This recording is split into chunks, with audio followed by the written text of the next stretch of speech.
Well, give me a break. You think Roy Cooper, after Chuck Schumer puts $400 million into his U.S. Senate race, if he were to win, he's going to go up there and buck Chuck? Not a chance. Michael Whatley wants this race to be a choice between, are you going to back Trump's policy agenda, or are you going to back Joe Biden, Kamala Harris, Nancy Pelosi?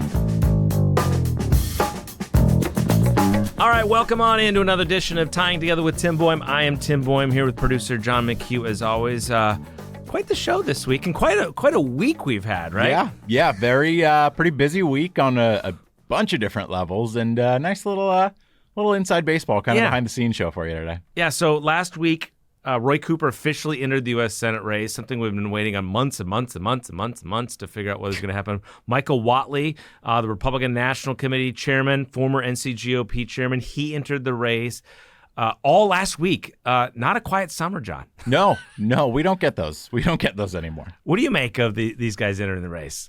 I mean, look, Cooper, like you said, it's been forever. We've been thinking about it. Whatley, it's not surprising, but it is interesting that that's where the party landed. I don't think they're upset about it. I think they thought they might have had better chances. I think a lot of them wanted Laura Trump. Correct. I think that, because that is very easy to sell as a slam dunk. Whatley is a good candidate. I just think it's going to take a little bit more, which, they're obviously they're going to do. Yeah, absolutely. So to help us break this down, someone that those of you in the political world know well, his name is Jim Blaine, Republican operative, got his start and was the right-hand man for Senator Phil Berger, who's the Senate President Pro Tem, arguably the most powerful person in the state.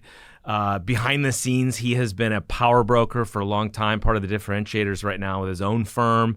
As you'll hear, he's not part of this race yet. Yeah. I don't know. Had you met him before? I don't, in passing, yeah, maybe, but never had a conversation, never been around for those kind of talks. Yeah, he's fascinating. He can rile up people sometimes too, but I find him uniquely honest.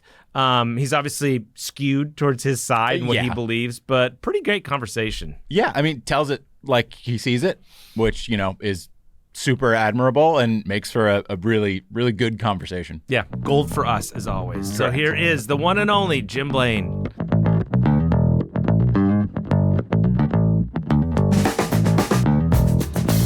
Jim, it's good to see you again.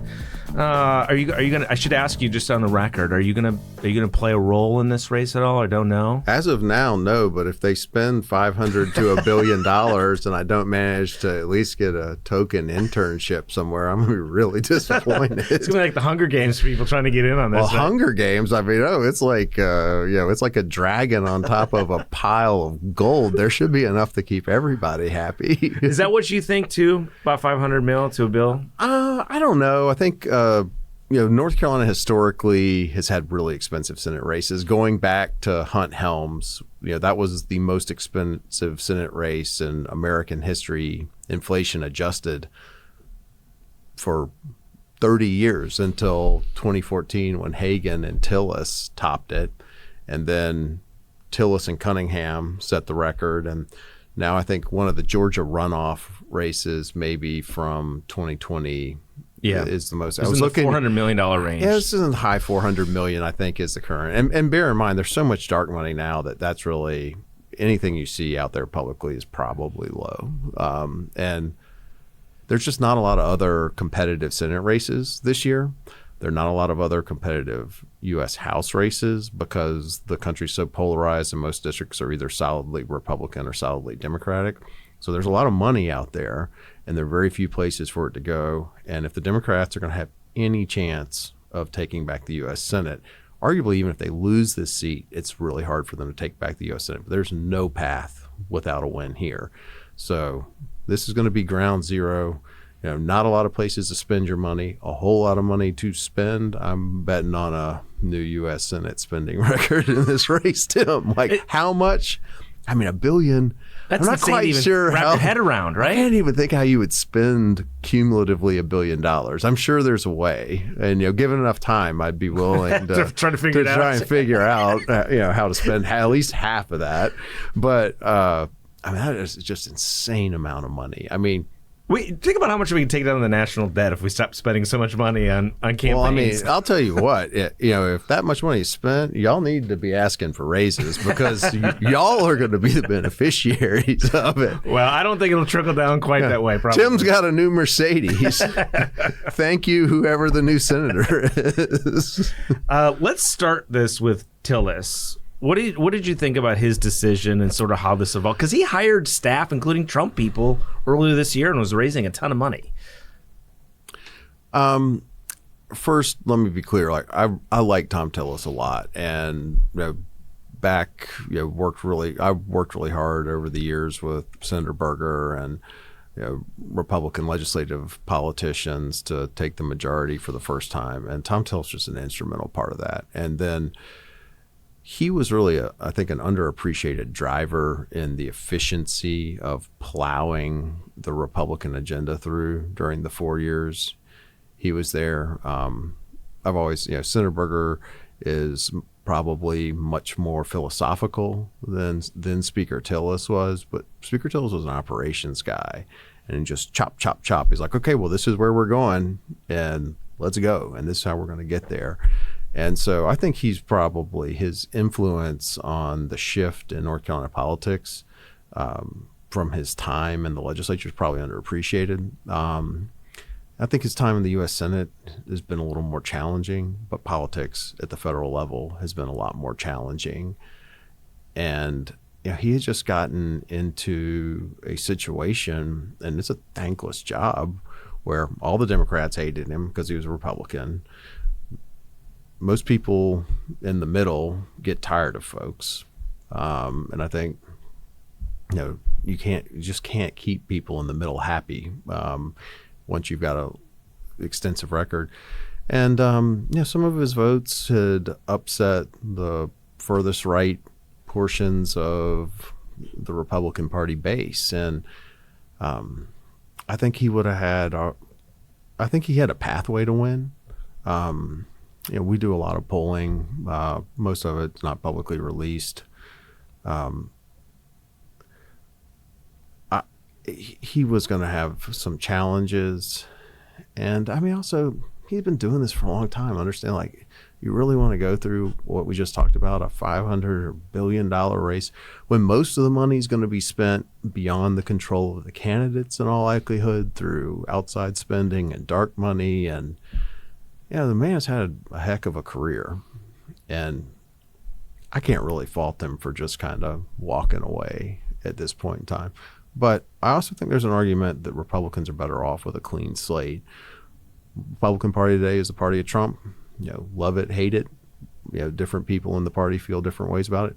It's a fact. And if you are not comfortable with that and can't run with as a Trump Republican, because that's what the party is, you're gonna have a hard time. And I think this gives the party a chance to reset. I think Michael Whatley, much more in the Ted Budd mold than the Thom Tillis mold, probably easier. I think the campaign setup is probably easier for Republicans because you're not going to have the tension between the sitting president and the leader of the party and the prospective nominee for U.S. Senate in the state. You mentioned the far right and the grassroots. There's a lot of people that are a little uneasy about Whatley, though, right? Like, they consider him Tillis 2 and all that kind of stuff. Do you think that goes away? Well, both, the loudest portions of the Democratic base and the loudest portions of the Republican base, and they're not necessarily reflective of a large group of people, but they're the people that scream the loudest on social media.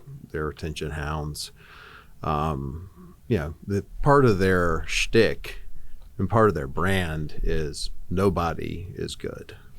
And so, sure, Whatley's not going to be sufficiently conservative for them or sufficiently Trumpian. I mean, notwithstanding the fact that he was like one of the first guys I ever knew that was for Trump way back in 2015. Yeah.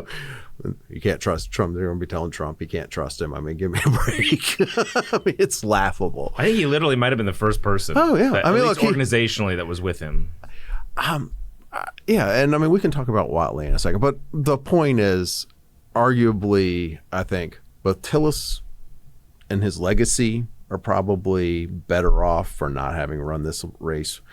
And I think arguably the Republican Party's prospects are improved by changing candidates. How are they improved in a general election? Well, again, Tillis, the problem is, Tillis was independent. I mean, he's always been a bit of a maverick and something of a contrarian. But those traits are not rewarded in politics right now. 15 years ago, he may have been like John McCain, who was generally admired for being a maverick. Today, if you're not 100% with one side, like the Democrats gave him no credit for asking questions at all. I mean,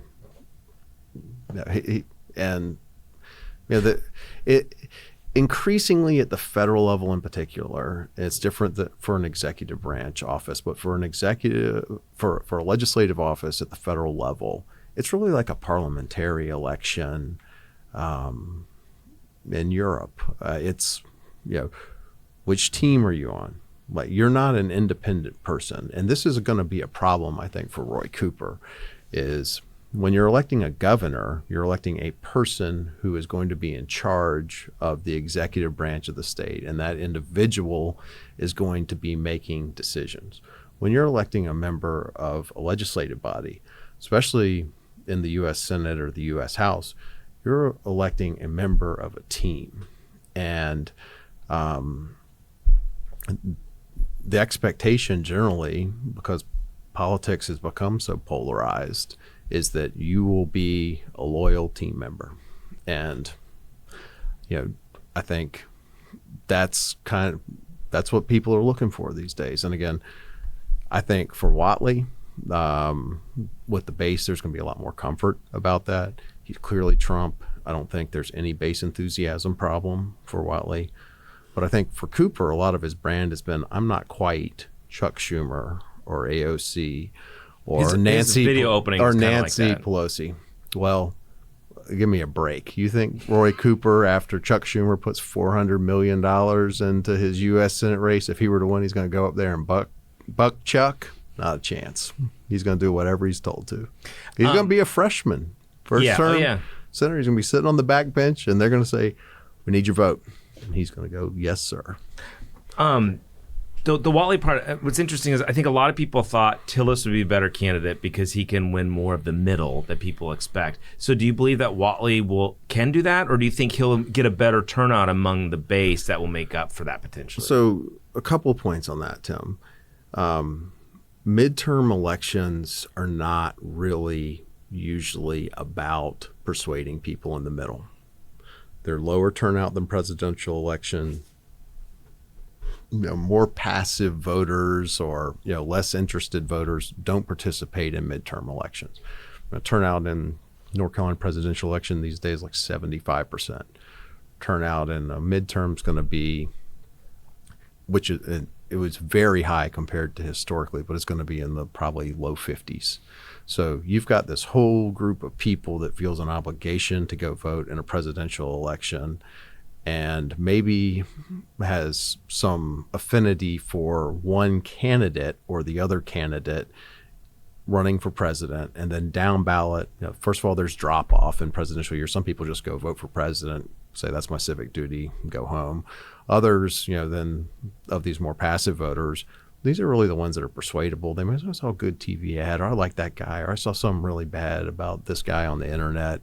And those are your swing voters. In a midterm, it's almost always your most grizzled partisans, and it's about who can get them out. So that I think it's debatable whether or not Tillis could win more people in the middle in a presidential year than Whatley could. I don't know. I mean, maybe not. Well, we won't know. We will never know. But I do think Whatley solves some of the base enthusiasm problems, and whichever party gets their base out is most likely to win this upcoming election. And I think Whatley is really well aligned with Trump. I can't think of a candidate, frankly, that's better aligned with him, and I think he's going to do pretty well on that front. What do you think about the fact that he's never run for office before? It's kind of interesting. It's a double-edged sword, just like Cooper's 40-year career politician type. It's like polar opposites, right? Right. I mean, you could not have maybe he's inexperienced, you could say, for Whatley. On the flip side, he doesn't have 40 years of voting record, executive record, litigation record that can be used against him. So, it's really, really fascinating, the setup there. You really could not have two candidates with more different backgrounds. I should say, too, though, Whatley has been, I think going back to high school, he worked on Jesse. Like, he's been in campaigns for decades. And I think he's probably underappreciated as an operative. You look at the performance of the NCGOP under his leadership. He was really effective in taking back and really an important part of taking back control of the state courts for Republicans. He made sure that the apparatus was in place for the state house and state senate to be successful. He was an integral part of the turnout effort for Ted Budd's win in 2022. North Carolina was the only swing state in 2020 that Trump hung on to, and I think part of that's the infrastructure he put in place. He's not loud, he's not flashy, he doesn't draw attention to himself. He's smart, savvy operator, and you have to appreciate, he just basically came from nowhere to being the presumptive nominee to U.S. Senate in 8 years, and you probably never heard about him. You have to be very effective behind the scenes and within your party infrastructure to basically have everybody say, all right, you're the guy. Well, so speaking of that, by the way, Cooper's not flashy either, which could help him overcome some of that internally. The lack of name recognition and people not knowing him outside of our world, how does he overcome that, do you think? Is it just relentless being out money? And he's going to have to go out and build his name identification and let people know who he is. There's some question like whether, in my mind, there are a couple of gadfly type candidates that are still saying they're going to run for the Republican nomination for U.S. Senate. If you want to know how the Republican nomination for U.S. Senate is going to go and how determinative the Trump endorsement is, you don't really need to look any further back than 2022 when our former governor, Pat McCrory, was up 50 points on Ted Budd and ended up losing by 30. 80-point swing. And Budd's main thing that he had was the blessing and stamp of approval from President Trump. And anybody that thinks they're going to beat Whatley in a primary, and you're seeing all the credible people and smart people, basically bow out of the race. Congressman Harrigan, the folks that were talking about it have, I think, understand that that's determinative. Do you think it'd been much different with a Laura Trump or a Pat Harrigan on the ballot? I don't know enough about Harrigan to say. He looks the part, and early returns on his performance are good. Flip side, I don't think he's probably got the national fundraising network that Whatley has. While he has been elected, I'm not sure that I actually think he is more experienced politically in terms of what has to happen and how to put together what has to be put together to successfully execute a U.S. Senate race. Laura Trump was a really interesting candidate to me. High risk, high reward. I think Whatley's probably got a higher floor. She hadn't lived in the state in a while. Obviously, Trump name is really a powerful thing. There's been so much emphasis on their finances and whatnot too. Yeah. And so, and I mean, she's got young kids and has this Fox I never News thought show. she was going to run. And I have no insight into that, but I think Whatley is a good landing place for the Republican Party. If you think about it, he's really in line with the people that have been successful in North Carolina. When Republicans get candidates that are a little too exciting, we tend to have had problems in statewide elections recently. Who could you be talking about? I just can't think of it, but I can't recall their names. But you know, his online name. No, I can't recall that one either. But you know, you've got if you look at the track records, Ted Budd. You look at like the Dave Bullocks, the Brad Breiners, the Luke Farleys, Mike Causey, Steve Troxler. Now, these are guys that fit in pretty well with the populist Trump Republican Party, but they are not like really, you know, they're not trying to get Marjorie Taylor Greene level attention on social media. And that model has been really successful for Republicans. And I think Whatley fits pretty comfortably into that lane. And I think Republicans are in a pretty good spot. And also not having a primary, like This is a gonna be a real long general full-fledged knockdown drag out race that, you know, makes you take, you know, maybe positions that are not helpful for your general election. That's why I think it's going to be relatively quiet for the next 5 months, probably. They're just going to put the head down and If raise you're money. going to spend $1 billion, it's not going to be quiet. Well, yeah, they got to for raise the it next- first. Well, I mean, I see stuff yesterday. It was like Whatley already raised 7 figures in one day. Cooper raised, you know, dump truck full of money. I mean, it sounds like they're raising it. Once they start raising it, it won't be too long before they start spending. Whatley needs it. to probably for that name recognition issue too. All right, Well, but again, Cooper has the Cooper has a chance to go out and define Whatley because Whatley is not defined. So, which Morgan and his team, that's what they like to do. well, they learned their lesson in 2020. All right, Cooper. So were you surprised that he ended up running or no? Or If I was him, I would not have done it. I think he has, well, 2 things. One, I think Jeff Jackson would have been a better candidate. a better candidate than Cooper? Absolutely. Why? I think he appeals to the modern Democratic Party at the end of the day more, is a better communicator. He's slick and is as arguably as strong a fundraiser as Cooper is. And the other thing, too, is Cooper's really putting a lot on the line here. He's never lost an election. And I'm not sure, again, this isn't, voters don't, a couple of things about Cooper. One, he has had the absolute most valuable trait any politician can have, and that is an exquisite sense of timing.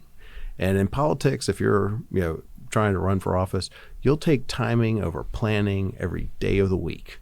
I mean, he didn't even get an opponent in 2012 when he ran for AG. You know, 2008 was a great. He's really faced one good candidate in his AG runs. First one, Dan Boyce, and that ended up being a pretty close race. And then he had a close race against Pat McCrory, but McCrory's campaign was a mess until the guy that actually ran Trump's campaign, Chris LaCivita, was brought in to kind of fix it with about a year to go. But they lost 3 years in terms of getting organized. And then, you know, McCrory ended up losing by 10,000 votes. And there are million little things. I think McCrory lost that race more than Cooper won it. And then in 2020, I mean, Forrest, you spent $2 million on TV, and I mean, I arguably think Forrest might have been the best, if he had been elected, probably would have been the best governor North Carolina's had this century. But, you know, he just didn't get going on the campaign front, and Cooper just buried him under $40-50 million spending advantage. When you have this much money on the table, that spending advantage that has been so important and so determinative to Cooper's victories, both against McCrory in these AG races and against Forrest, he's not going to have a 5, 10, 15 to 1 spending advantage. You think it'll be pretty even? Yeah, I do. I mean, Cooper will have more on the campaign side, I suspect, than Whatley, but I suspect outside spending will level the playing field. The stakes are just too high for it not to. And I mean, Whatley's raised, was involved in raising $400 million for the president's effort at the national level in 2024 for the inaugural. I mean, he has deep national fundraising connections with people that can write really big checks to level the playing field. I can't wait to talk to Governor Cooper to find out though what, and I'm sure he won't tell me, but like really what was, because I do feel like he probably didn't want to run, but I do think the saving the country and the party got to him. And then when Tillis got out, I wonder if that was the final nail in the coffin or if the decision was made before then. That's what I want to know. I don't know. I feel like it's been drifting in that direction for a while. But the other thing, too, about Cooper is, there's a ton of stuff that, and it's not that the media hasn't reported on a fair amount of it. It just hasn't been amplified. I mean, he's had some questions around, ethics. You've got, like we were talking before we came on the air, it's like you just go to a line at the DMV and, if you like what Roy Cooper did with the DMV, you're going to love what he's going to do in the U.S. Senate. You've got, there's just so much stuff. I mean, I have people texting me, newspaper clips from his 1988, state house race campaign stuff. And he's like, he's going to regret he said this. But why wouldn't that have come out in previous Nobody's had races? any money against him. I mean, Dan Boyce had a legitimate campaign against him. After that, I mean, he just buried Joe Knott. He buried Bob Crumley in a great year. He didn't even have an opponent in 2012. McCrory's McCrory, God bless him. And then Forrest didn't run any ads, and the RGA didn't play. I mean, arguably the only year he's really taken any incoming fire was 2000, where he won with 51% of the vote and change. And in 2016, where he won by 10,000 votes. So here's my question then, because so I think there's a lot of new information that old information that is going to be presented to voters about Roy Cooper that has been out there for a long time. I mean, all these people whose sentences he commuted on the way out the door. I mean, the first text I saw was about his daughter, which is, family already. I don't for know better why. for worse. I don't know why you go after his daughter. I've never really understood that. But I mean, he gave incentives to Chinese companies that, huge incentives to Chinese companies that then didn't deliver. I mean, there's just all these things. So how do you package that? I mean, you do this for a living. Because I wonder, like you said, he has not had tough races. And so they've had 40 years of knowing him, of who he is. Does this stuff all of a sudden stick? Do people buy it, do you think? Well, again, I think it's going to be new information to them, even though you and I may go, oh, I remember reading that in the News and Observer back in 2009.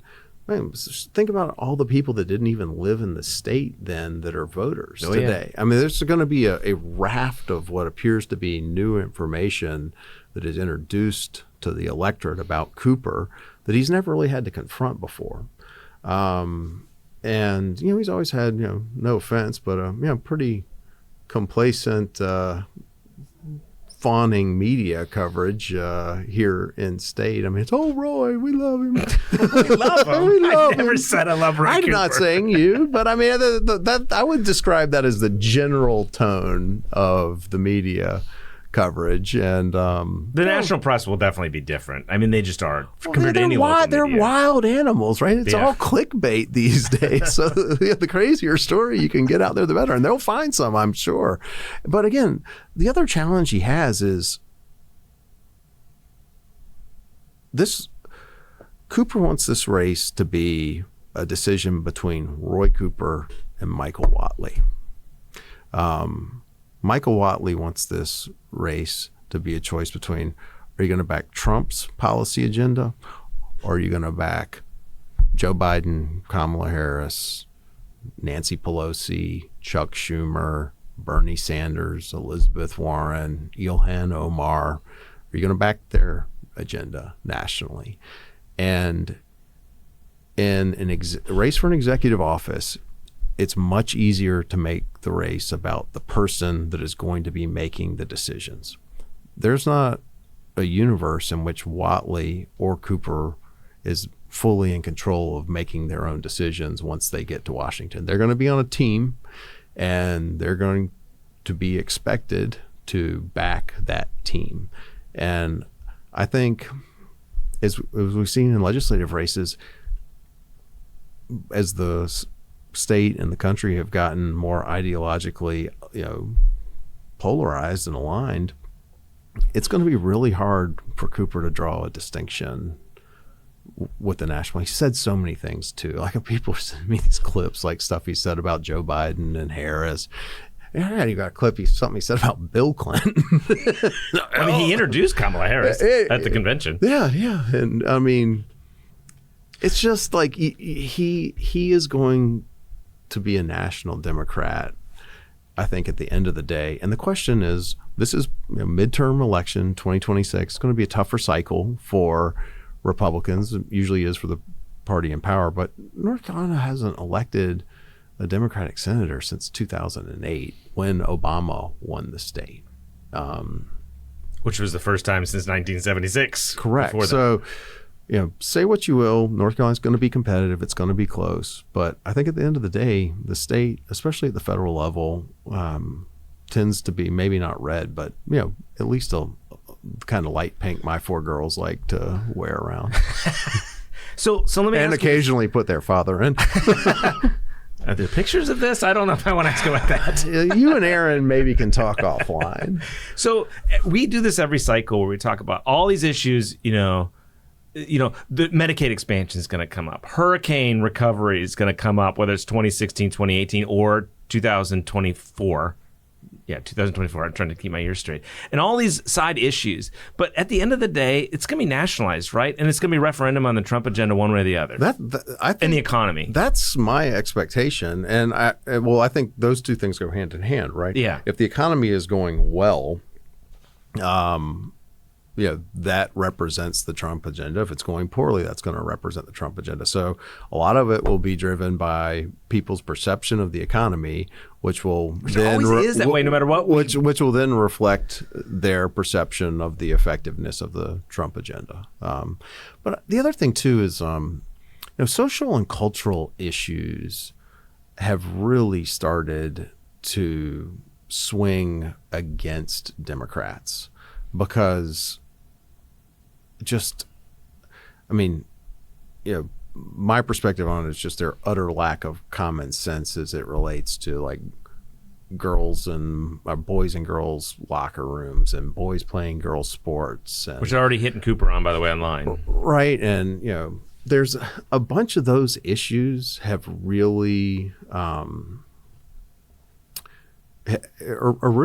are increasingly important in terms of people's perception of whether or not a politician is hostile to Christianity.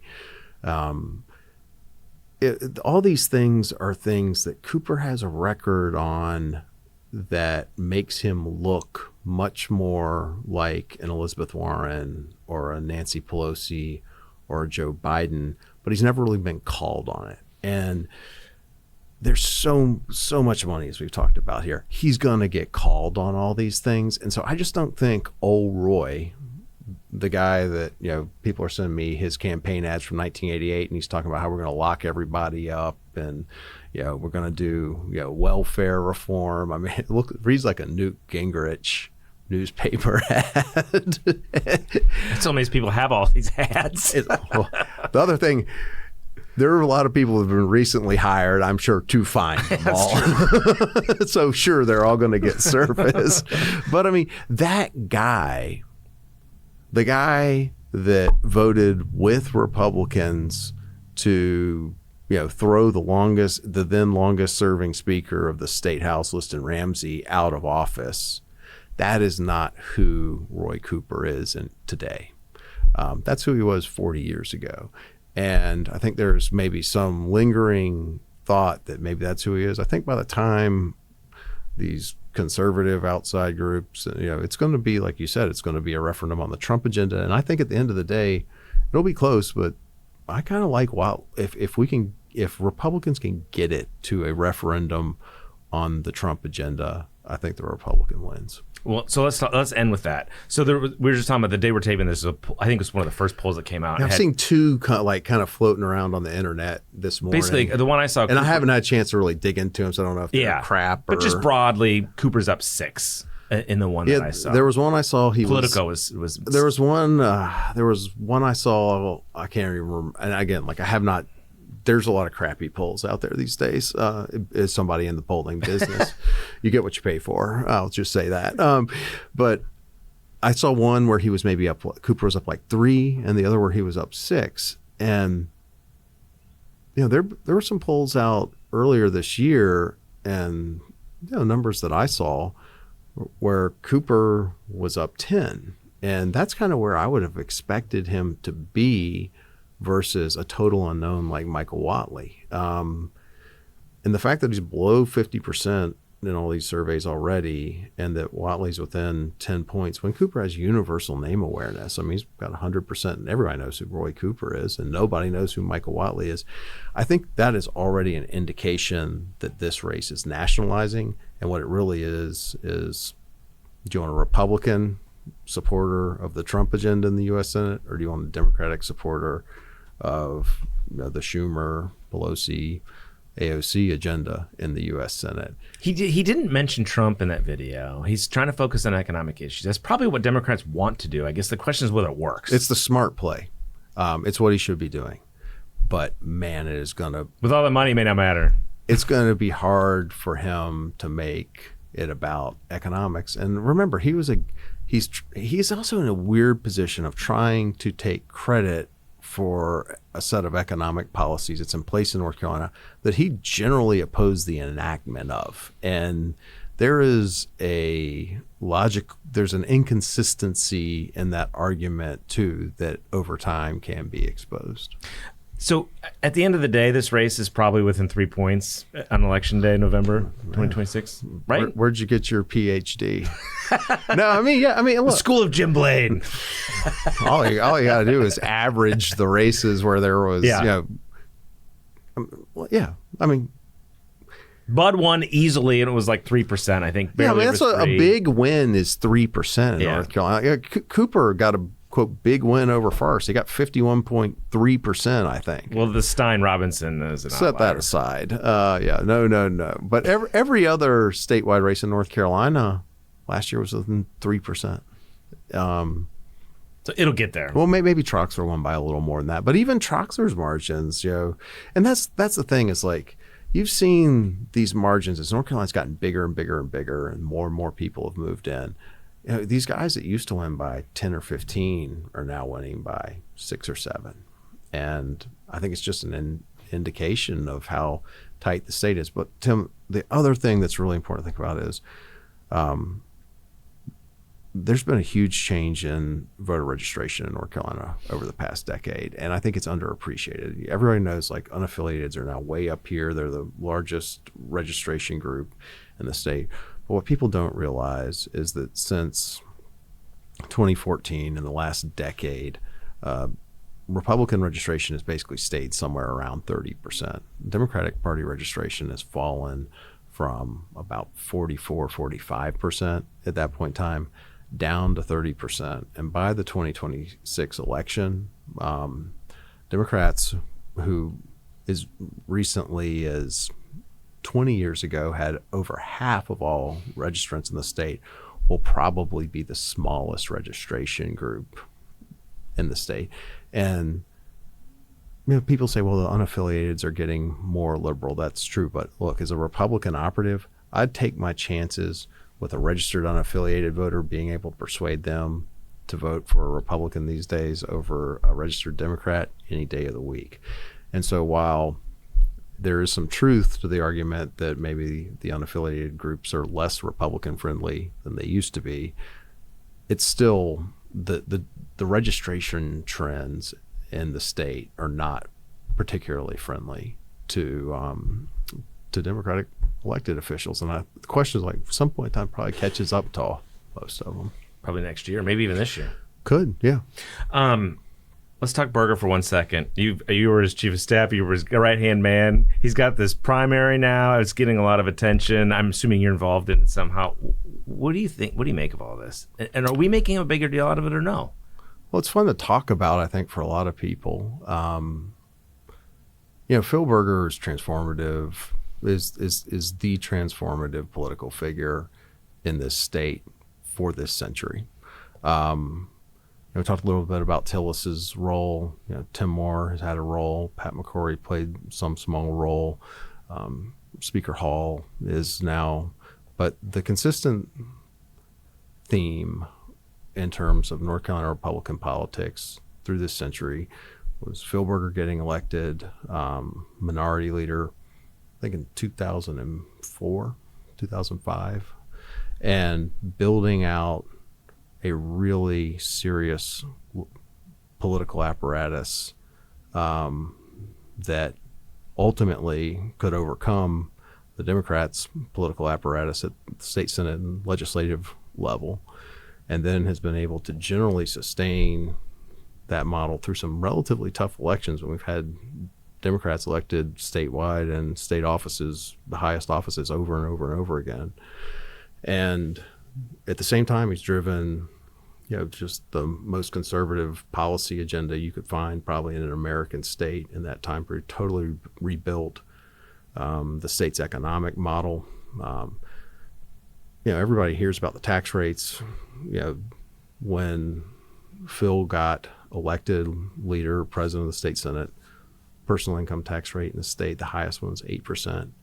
Today it's under 4%, headed for 2% and change. You just do not see that sort of move. North Carolina is going to become the only state other than Alaska in 2030 to actually eliminate an income tax when the corporate income tax, which was over 7% when Phil took over, goes away entirely. The only other state that's done that is Alaska, and they did it when they hit the biggest oil reserves ever found in the United States. They started writing checks to their citizens. They had so much money. But he's totally changed school systems in North Carolina. He's given he's tried to create something of a market in education, where people have school choice. Charter schools were capped. There was no opportunity scholarship program. Today you have explosive growth in charter schools, universal opportunity scholarships. He's extremely committed because of his personal experience to making college education affordable in North Carolina. You haven't seen a tuition increase in North Carolina universities in a decade. You've seen this North Carolina Promise program come into effect, which $500 a semester tuition for people at 5 of the state schools. I mean, he really believes in the economic opportunity that higher education creates. Underappreciated in all this is the amount of money that he's pushed into infrastructure spend in North Carolina. Just billions and billions of additional dollars for roads, particularly. The SCIF funding now, where on a cash basis you're funding public school and public university and infrastructure. He's just done all of this stuff. Over time, though, in politics, friends come and go and enemies accumulate. And there's some people that have disagreed with him over the years and don't like what he has done. Most of those people are people that he personally held accountable, or decided that their leadership in various institutions was not the right leadership and moved along. And a couple of them are people that have philosophical disagreements with him. And they've talked to the sheriff up in Rockingham County and running against him. I think by the time, assuming Sam Page files for office, I think by the time that race is over, he may have to move out of the county. I mean, the other thing is he's just, Phil just works so hard. I don't think people appreciate that.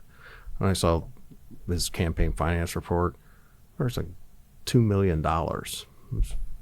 Stein raised 2.5. I mean, he's highly motivated and really believes in what he's doing. I know there are a few more things he wants to do, so I don't think he's gonna back down or go away. And I think to some extent, some of these people that have access to grind with him have pushed a dupe out into the road, and he's going to get hit by a car. Well, it's going to be fascinating. Do you want to end with Belichick or anything else? I will. Yeah, I will end with this. I said this yesterday at the UNC Board of Trustees meeting. John Pryor was the chairman of the Board of Trustees at UNC for the last 2 years, and John is a brash individual with a lot of opinions. And occasionally takes a fair amount of incoming fire, and he would say occasionally deserved. But yesterday was the end of his 2-year term as chairman of the board at Chapel Hill, and I just think, and when people look back on his 2-year tenure, I mean, you've got this skills school that's trying to address that he's really the progenitor of, and really pushed, that's trying to address some of the concerns we've seen that have undermined trust in public universities across the country in terms of ideological balance on campus. He's tried to attack that, not by doing away with liberal faculty, but by creating an environment where there can be competition of ideas. I don't think we would have hired Belichick if John hadn't pushed. And again, I wasn't intimately involved, and I don't pretend to kind of sit there watching, nod my head.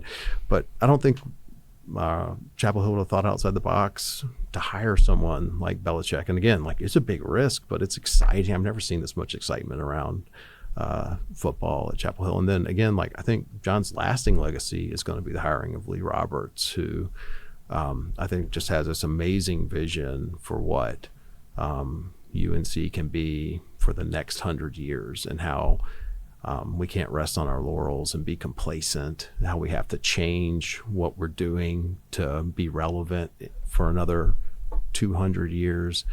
And I mean, I think in the 2 years he was there, it was just crazy, Tim, how much. It's been wild. Even outside of Chapel Hill, sometimes you feel like when you're in the car, riding with him, you're hanging on for dear life. What are we doing? But I think he's really set up the school and deserves some credit for that. He stepped on some toes on the doing it, but they sold a lot of tickets already. Now they just got to win. Yeah, I bought more tickets this year. I'm taking all the girls. That's a lot of tickets. That's a lot of tickets. Jim, good to see you. Thanks, man. Thanks for having me, Tim. It's great to see you too.